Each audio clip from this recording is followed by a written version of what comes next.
Hi everybody, in this video you will be looking at the rise of totalitarianism during the interwar years. The questions that you should be able to answer by the end of this video are: what is the difference between totalitarianism and authoritarianism?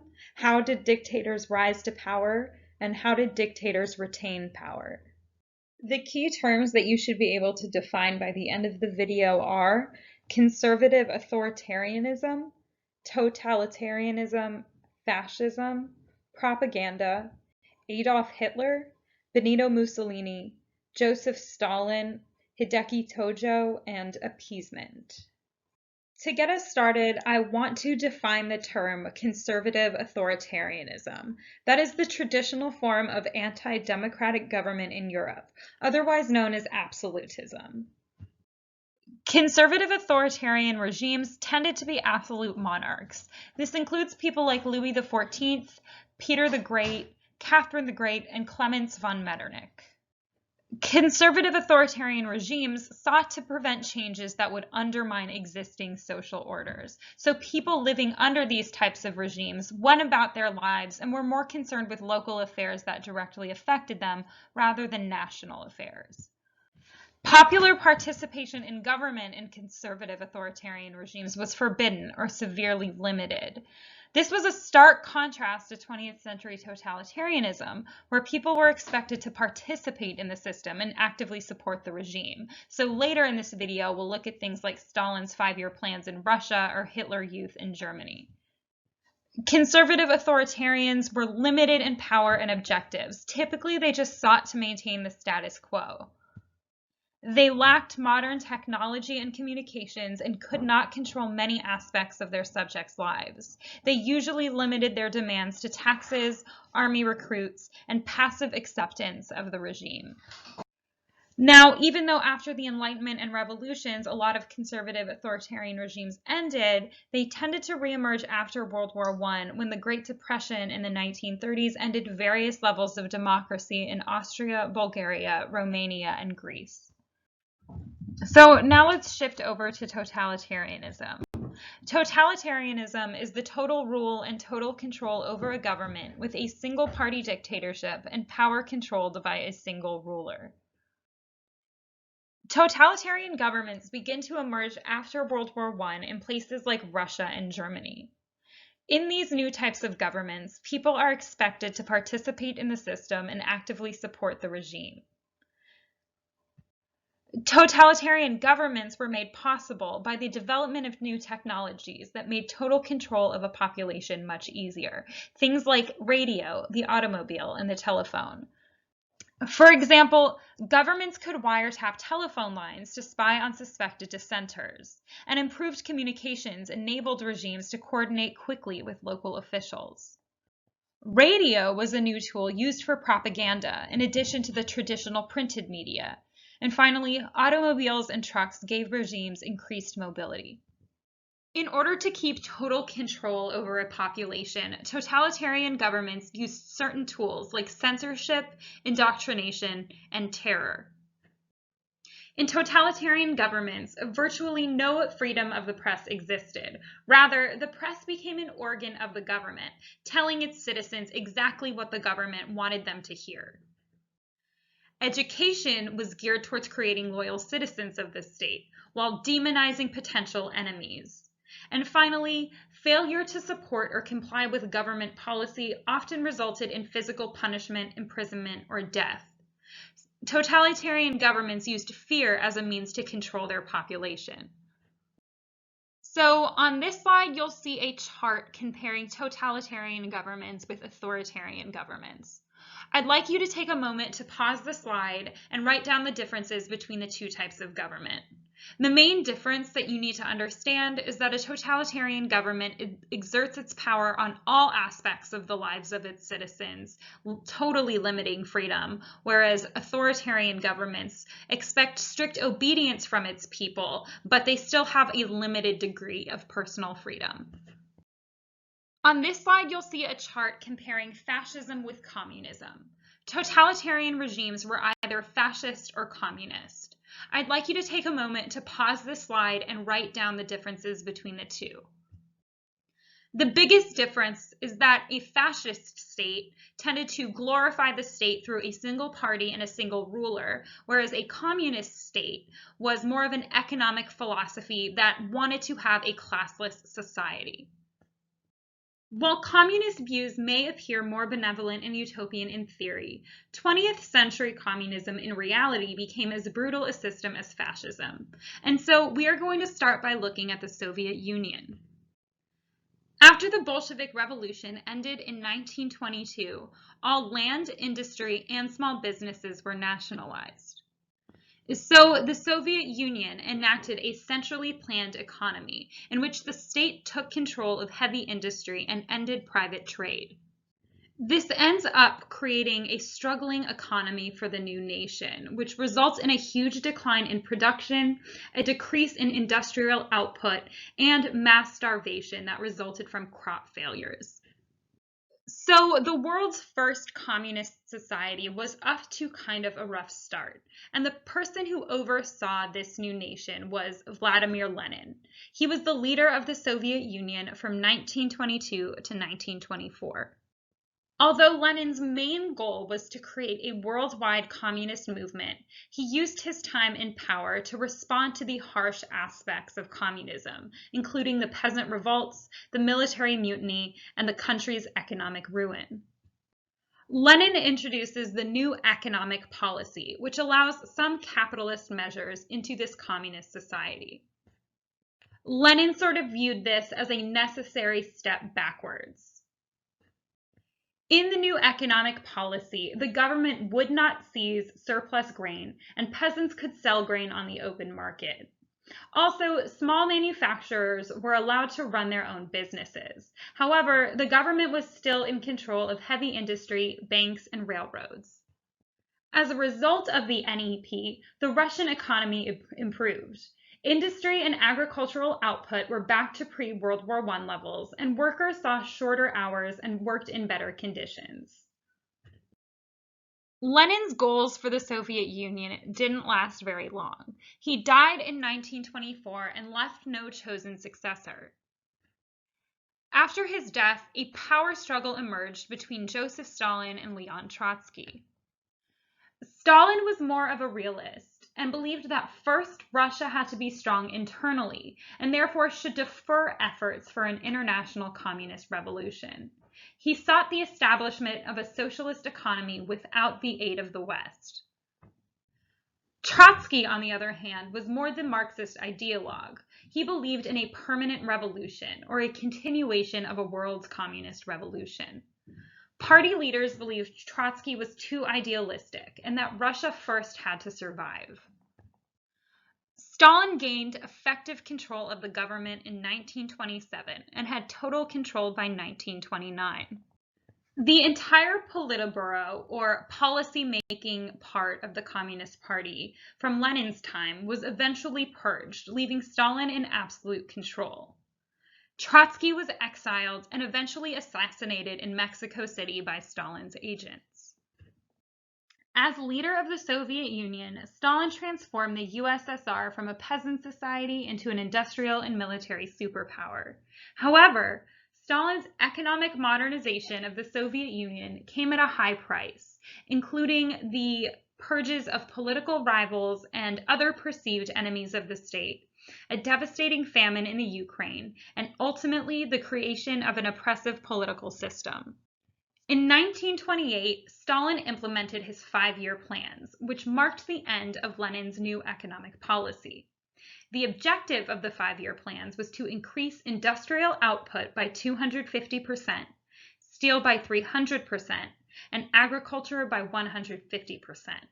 Additionally, 20% of peasants were scheduled to give up their private plots and join collective farms. This resulted with steel production going up 400% and the USSR becoming the second largest steel producer in Europe.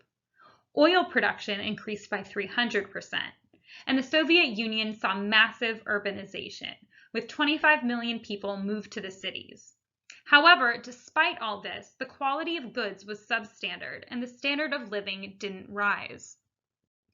The greatest of all costs under the 5-year plans was collectivization. The purpose of collectivization was to bring the peasantry under absolute control of the communist state.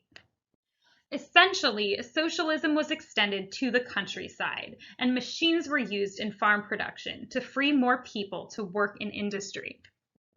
Collectivization resulted in the consolidation of individual peasant farms into large state-controlled enterprises.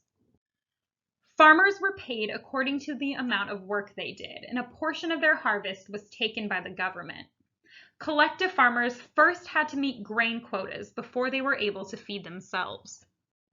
Farmers opposed collectivization, especially kulaks, who were the wealthiest peasants.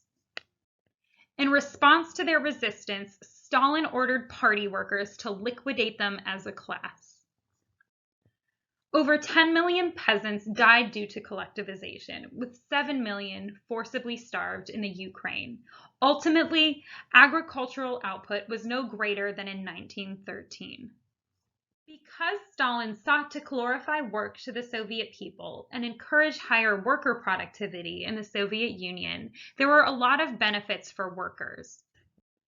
Workers in the Soviet Union received social services such as old age pensions, free medical services, free education, and daycare centers were provided for the children of workers.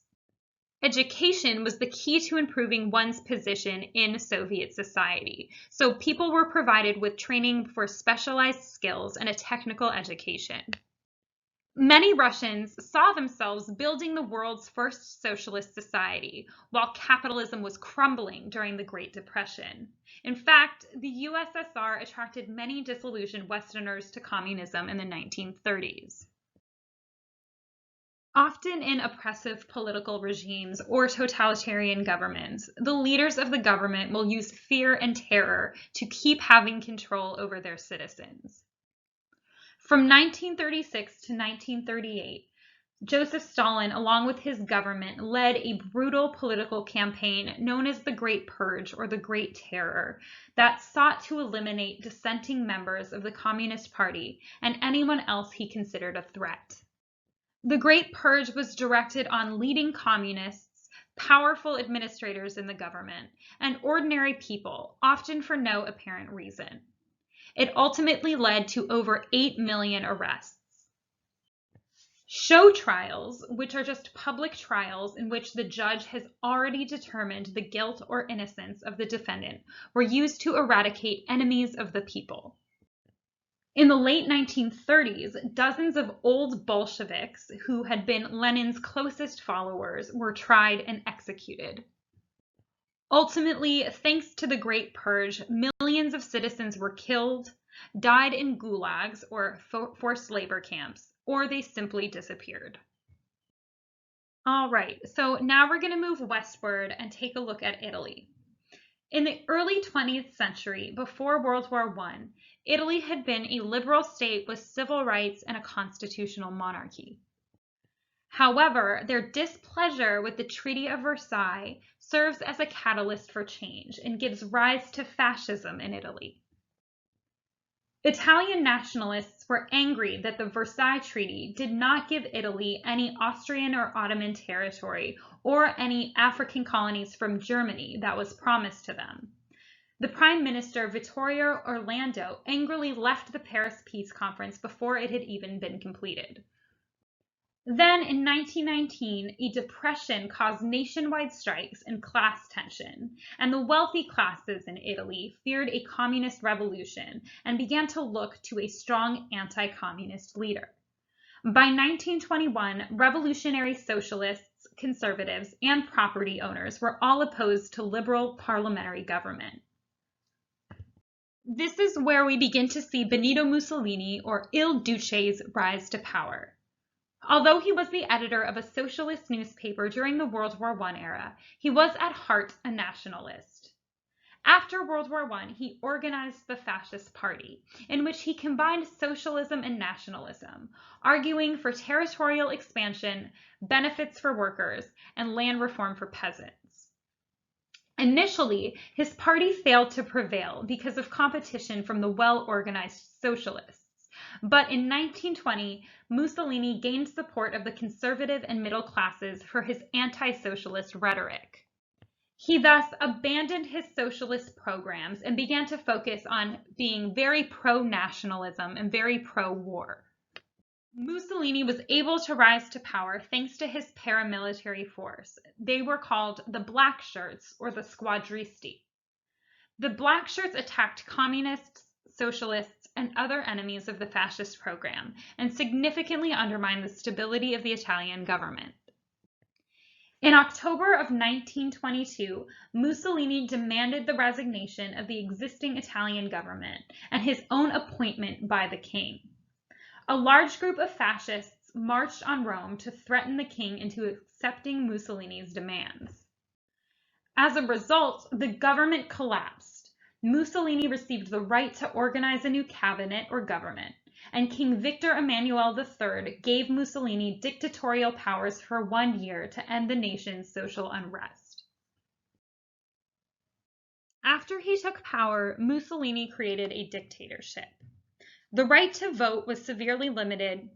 All candidates for the Italian parliament were selected by the fascist party, and government ruled by decree, which basically means that a single person or group makes the laws. There's no debate going back or forth about which law should or should not be passed. Now remember, a major characteristic of totalitarianism is limiting people's personal freedoms. So the Italian government sought to regulate leisure time. They created social programs like the fascist youth movement or the dopo lavoro, which were social activities for the working class. They also organized all independent labor unions into government-controlled syndicates. However, despite this, Italy never became a true totalitarian regime. Mussolini never became all-powerful. There was a lot of pushback for controlling leisure time, so he failed in his attempt to fascistize Italian society. Additionally, the old power structure of conservatives, the military, and the church remained intact. Mussolini never attempted to purge the conservative classes, and while he propagandized and controlled labor, he left big business to regulate itself. So now let's take a look at probably the most infamous example of a totalitarian government, Nazi Germany. Nazism can be thought of as extreme nationalism plus racism. So let's start by looking at this hyper-nationalism that fed the impulse to conquer other nations. A lot of Germans felt resentment towards the Weimar Republic, which was the government in charge when they signed the Treaty of Versailles. The Treaty of Versailles really negatively impacted the German economy and led to a lot of suffering amongst German citizens. So Germans felt stabbed in the back both by other nations, but also by their own government. Now let's focus on these really racist ideas. Nazism believes in the racial superiority of the Aryan race, or Germanic peoples. They also believed in the inferiority of Jews and Slavs, and this was sort of fed by the fact that a lot of members of the Weimar government were Jewish. In 1919, Adolf Hitler became the leader of the National Socialist German Workers' Party, or the Nazi Party. The Nazis started as a tiny group of only 7 members, but under Hitler grew dramatically within just a few years. Like Mussolini, Hitler also had a paramilitary group known as the Brown Shirts or the SA. The Brown Shirts terrorized political opponents on the streets and in effect served as the private army of the Nazis who were very loyal to Hitler. In 1923, Hitler attempted to overthrow the state of Bavaria and ultimately Germany in a coup known as the Beer Hall Putsch. Hitler ultimately failed in his attempt and was sentenced to a 1-year jail term. Now, despite failing, this issue gave Hitler national attention, and it made him realize that in the future, he'd have to take control of Germany legally, not through revolution. While he was in jail, Hitler wrote Mein Kampf, or My Struggle, a book that became the blueprint for his future plans. In Mein Kampf, Hitler argues for the idea of Lebensraum, or living space, the idea that Germany should expand eastward, remove the Jews, and turn the Slavs into slave labor. Mein Kampf is also filled with a lot of anti-Semitic sentiments, in which Hitler blames the Jews for Germany's political and economic problems. Finally, Mein Kampf says that the leader dictator or Führer should have unlimited arbitrary power. One of the reasons that Hitler was able to take over Germany was because of the worldwide Great Depression. In the late 1920s and early 1930s, a lot of Western democracies failed to overcome the Great Depression and were weakened by extremist movements such as Nazism. In Germany alone, the Great Depression led to unemployment rates of 43% by 1932, and this economic and political chaos played into Hitler's hands. Hitler began promising German voters economic, political, and military salvation. He promised big business leaders he would restore the economy by breaking Germany's strong labor movement and reducing workers' wages if necessary. He also assured top army leaders that the Nazi could reject the Versailles Treaty, which said that Germany had to get rid of all of its armaments, and he would therefore rearm Germany. In the 1933 election, the Nazis won the largest percentage of votes in the Reichstag. Now, the Reichstag is just the German parliament or German legislative branch. And when they won the majority in the Reichstag, they demanded that Hitler play a leadership role in the government. So Hitler becomes chancellor on January 30th, 1933, and he was appointed by President Paul von Hindenburg. Once Chancellor of Germany, Hitler quickly began to consolidate power into a government known as the Third Reich. Now, the Third Reich is essentially the official Nazi designation for the regime in Germany that lasted from January of 1933 to May of 1945. We're going to go over a few events that allowed Hitler to consolidate power and to maintain control over the German people.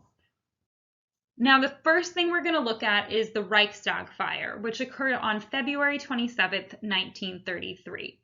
The Reichstag fire was an arson attack on the Reichstag building, which is the building that houses the German parliament. It is widely believed to have been contrived by the newly formed Nazi government itself in order to turn public opinion against its opponents. The day after the fire, the Nazi regime implemented a decree that suspended the right to assembly, freedom of speech, freedom of the press, and other constitutional protections. The decree also permitted the regime to arrest and incarcerate political opponents without specific charge. 1 month after the Reichstag fire, the Reichstag passed the Enabling Act. This act gave Hitler absolute dictatorial power for 4 years and outlawed all political parties except for the Nazi Party. Now, about a year after Hitler became the chancellor, he began to fear that his paramilitary, the SA, or the brown shirts, were becoming too powerful. So he ordered his elite personal military guard, the SS, to arrest and kill around 1,000 brown shirts and political enemies without trials. This is known as the Night of the Long Knives. And after the Night of the Long Knives, the SS grew dramatically in influence as Hitler's secret police, and they joined forces with the political police, or the Gestapo, in order to expand their network of courts and concentration camps. Another way that Hitler and the Third Reich was able to maintain control over the German people was through the use of censorship. In the Third Reich, publishers, universities, and writers were brought into line, publishing content that was essentially Nazi approved, things that glorified the Third Reich and the Nazi regime. Democratic, socialist, and Jewish literature was blacklisted, and modern art and architecture was prohibited and dubbed as degenerate art by the Nazis. Now, despite being an incredibly autocratic leader, Hitler was incredibly popular, and that is because his policies led to a German economic recovery. In fact, the German economic growth was a major reason for Hitler's soaring popularity. Hitler delivered on his economic promise of work and bread. He gave Germans jobs and allowed them to put food on their table. The Third Reich created a large public works program that was started to get Germany out of the Depression. It included superhighways, or the Autobahn, the development of offices, gigantic sports stadiums, and public housing. In 1936, Germany began rearmament, and government spending began to focus on the military. As a result of the Nazi economic policies, unemployment in Germany dropped from 6 million in January of 1933 to about 1 million in late 1936. By 1938, the standard of living for the average employed worker increased moderately, and profits of businesses rose sharply. The 1936 Olympics were even held in Berlin, signaling Germany's legitimacy by the international community.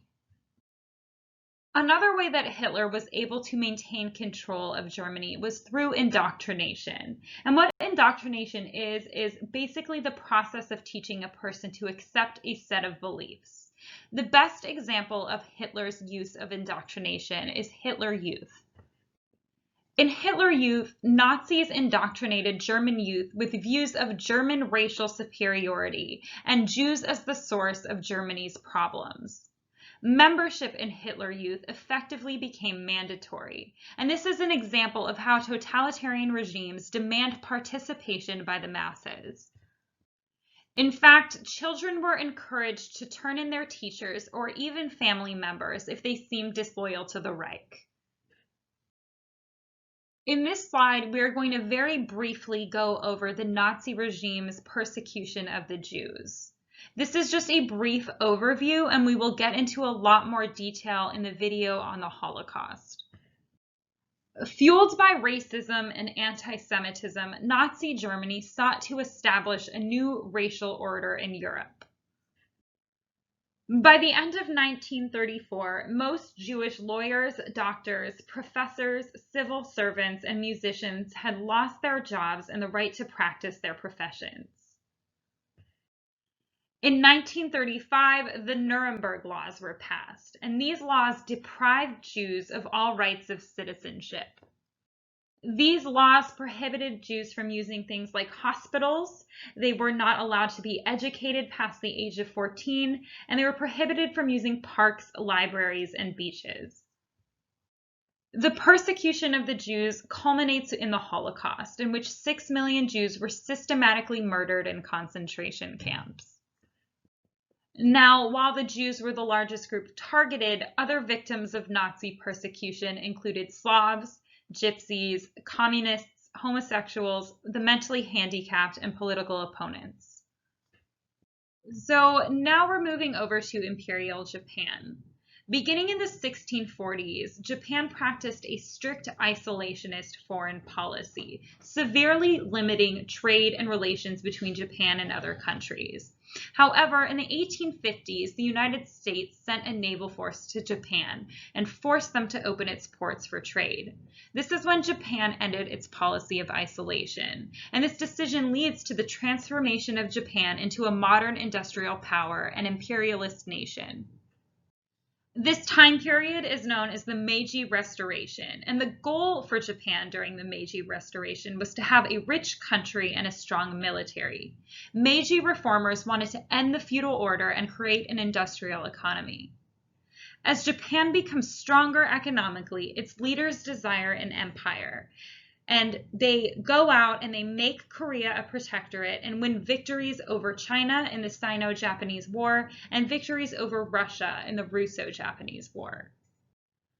Although Japan aligns itself with the Allied powers in World War I, the Treaty of Versailles does not recognize Japan's empire, which results in a surge of Japanese nationalism. Emperor Hirohito reigns in Japan from 1926 to 1989, and this is known as the Showa period.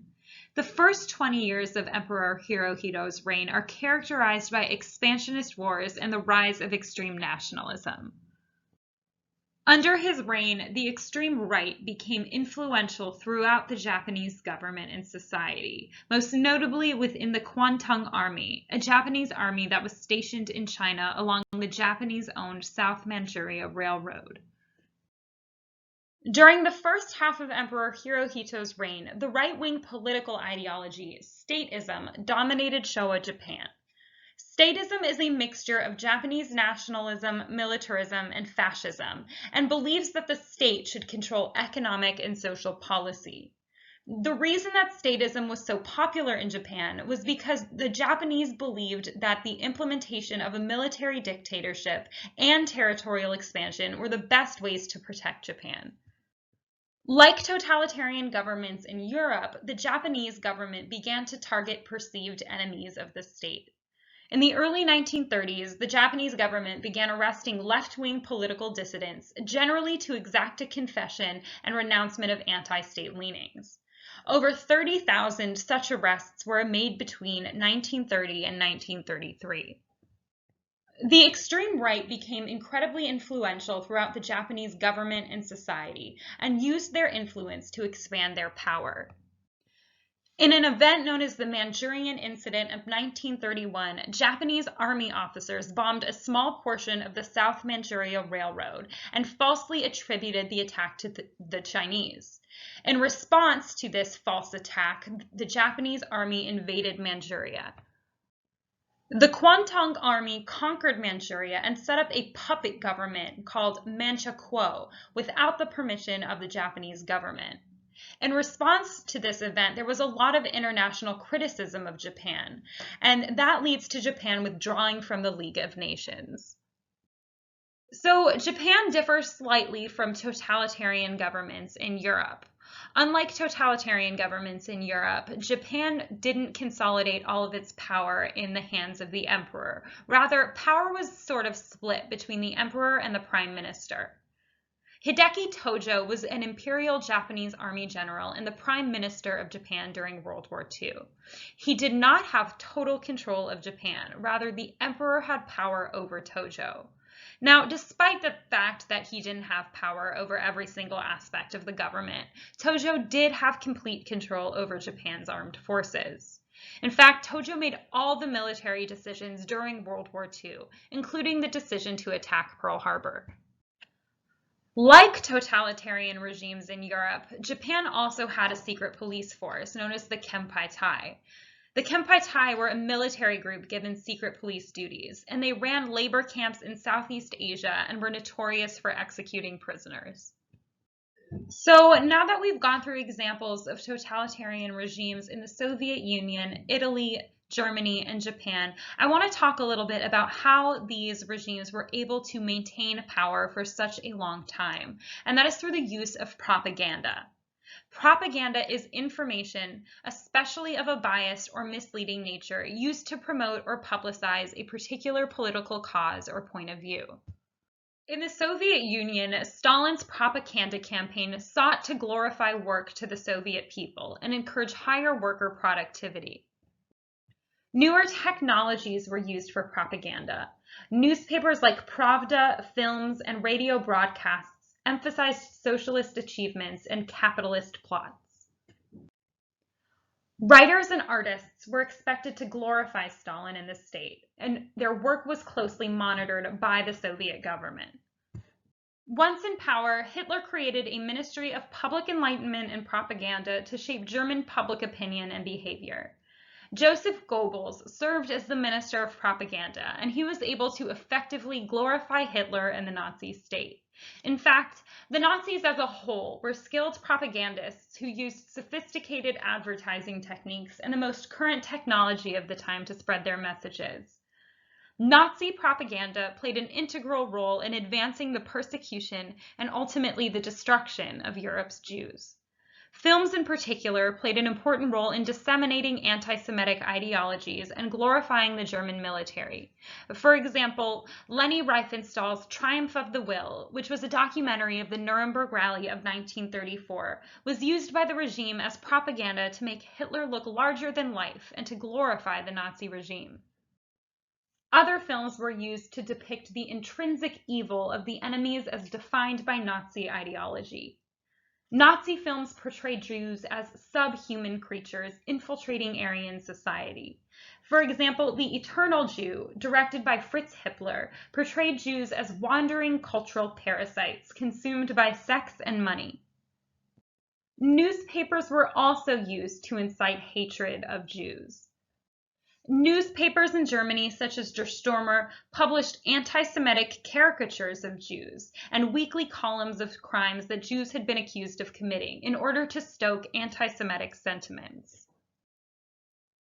So by now you should understand how and why totalitarian governments were able to successfully form in the 1930s. But now I'd like to take a look at why other countries, places like the United Kingdom, France, or the United States, didn't put an end to these totalitarian regimes. And that is because many of these countries enacted the foreign policy of appeasement. Appeasement is the act of giving something to an aggressive power in order to keep the peace. So in order to better understand why European powers dealt with Hitler using the policy of appeasement, I want you to picture yourself sitting next to a toddler who is throwing a temper tantrum. The toddler won't stop crying. He's crying, crying, crying, and won't shut up until you give him a lollipop. So to get him to stop crying, you give him that lollipop. And that's sort of the logic behind appeasement. By 1938, Germany had rebuilt its military under Hitler in violation of the Treaty of Versailles. Hitler claimed that he was attempting to expand Germany's borders in order to unite ethnic Germans. Between 1936 and 1938, Germany remilitarized the Rhineland and annexed Austria.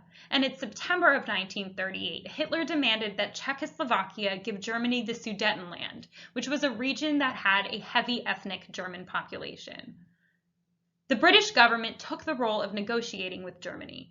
British Prime Minister Neville Chamberlain met with Hitler in Munich to find a compromise over the Sudetenland. The Munich Agreement stated that Germany would receive the Sudetenland and made Germany promise not to take further land from Czechoslovakia. The Munich Agreement is sort of like giving this toddler a lollipop, but as history shows, it didn't work out. The key takeaway from this video is that the stresses of economic collapse and total war engendered internal conflicts within European states and created conflicting conceptions of the relationship between the individual and the state, as demonstrated in the ideological battle between and among democracy, communism, and fascism.